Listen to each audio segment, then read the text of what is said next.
Influências dos pais. Esse é o tema do capítulo 19 do livro Mente, Caráter e Personalidade, que nós estamos estudando no programa Adoração em Família. Que bom que você está com a gente, já com o seu livro em mãos, provavelmente, olhando o seu guia de estudos. Hoje temos conosco para conversar sobre esse tema dois pastores, pastor Donato Azevedo Filho, que é líder de Ministério da Família lá no noroeste do Brasil, a sede do escritório em Manaus. E temos conosco o pastor Jair Góes, também é o líder de Ministério da Família para a região centro-oeste do Brasil e mora em Brasília. Pastor Jair Góes, num programa anterior você nos falou sobre culto da família, uma experiência muito interessante. O que mais vem à sua mente quando você pensa em culto da família? Nesse primeiro momento, pastor Marcos, o que vem à minha mente são os meus filhos.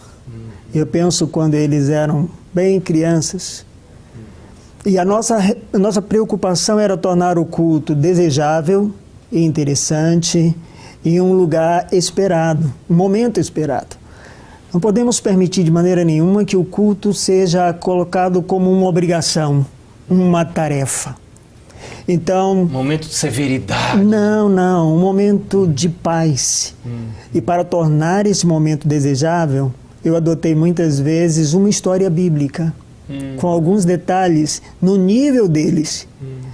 E isso tornava o momento do culto sempre um momento esperado. Pai, o Senhor vai continuar a história que o Senhor começou a contar ontem? Que bom. Criar esse ambiente para o culto é muito importante. Que bom. É um momento também para acarinhar os filhos, contato físico, fazer carinho durante o culto, né? Talvez o único momento do dia para isso. Muito bem, vamos para o nosso livro. Você aí pegue o seu livro, pegue o seu guia de estudos.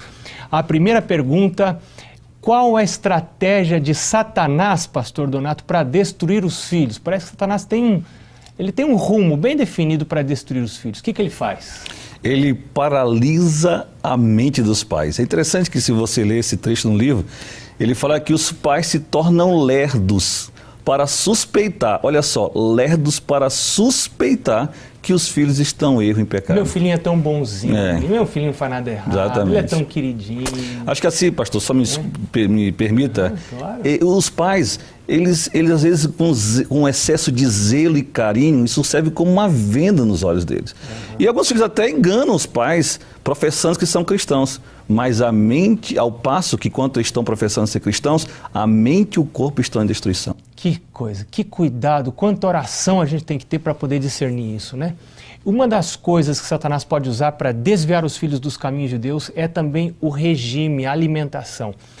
O que um regime simples pode fazer para ajudar num relacionamento dentro de casa, pastor? Às vezes o alimento, ele torna-se um fator de excitamento.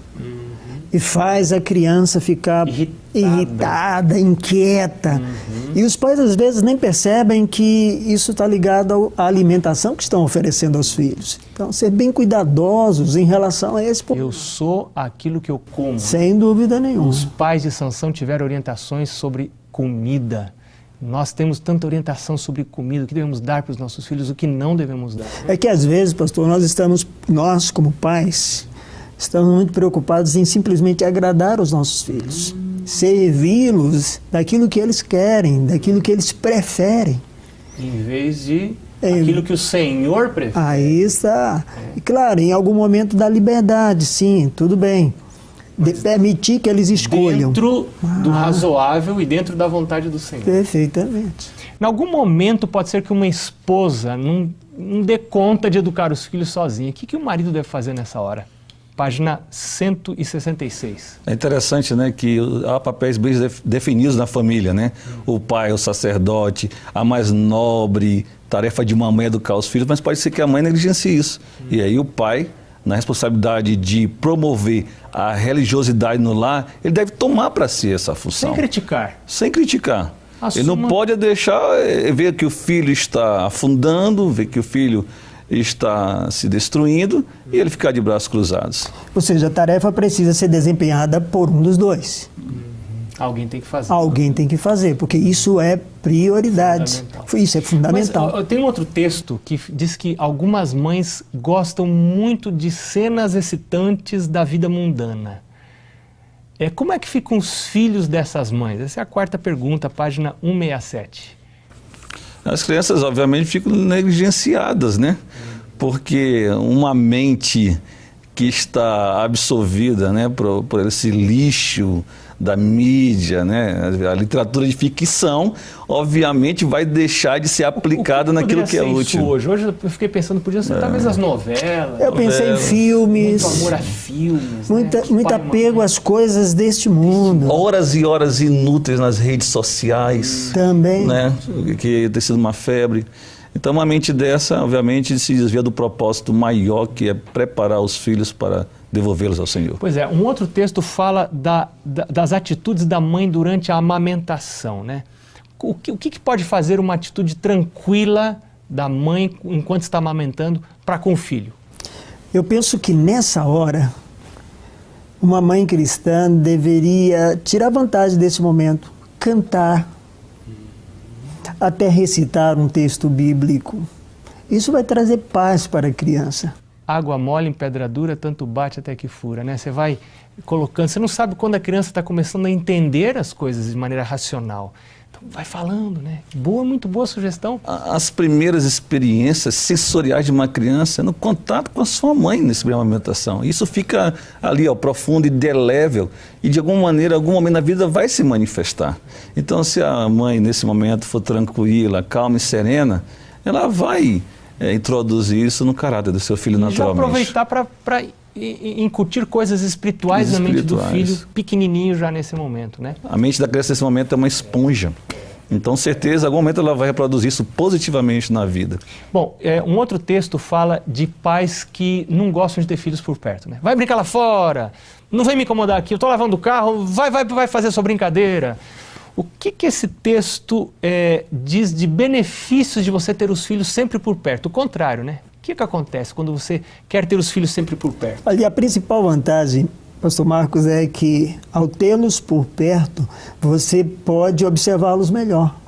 Ver quais são as tendências, quais são as suas dúvidas.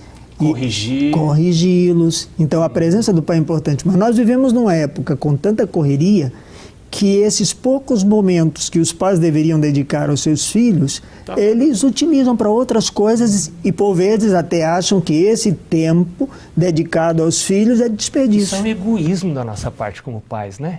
Porque temos uma tarefa tão importante, tão solene diante de Deus para com os filhos, que é um egoísmo pensar nisso. E, pastor, por muito tempo se criou um mito de tempo com qualidade substitui tempo com quantidade. Nós vivemos uma época tão difícil que o pai tem que ter tempo com qualidade, mas sobretudo também tempo com quantidade. E tempo e quantidade. E quantidade mesmo. Porque você ensina, você educa por presença, mais do que por preceito, mais do que por ensinar. É pela sua presença, por o filho perceber a sua vida. E a última pergunta que está no nosso guia de estudos tem a ver com aquelas crianças cujo desejo é lei. Tem casa que quem manda é a criança que diz o que come, a criança que diz o que vai fazer, a criança que diz que hora vai dormir. E o que acontece com esse tipo de criança? Como é que ela fica? O que diz o texto? O que se pode esperar de uma criança dessa? Reina de modo absoluto em casa. Ela é que dá as ordens e os pais têm que se amoldar aos seus sentimentos, seus desejos.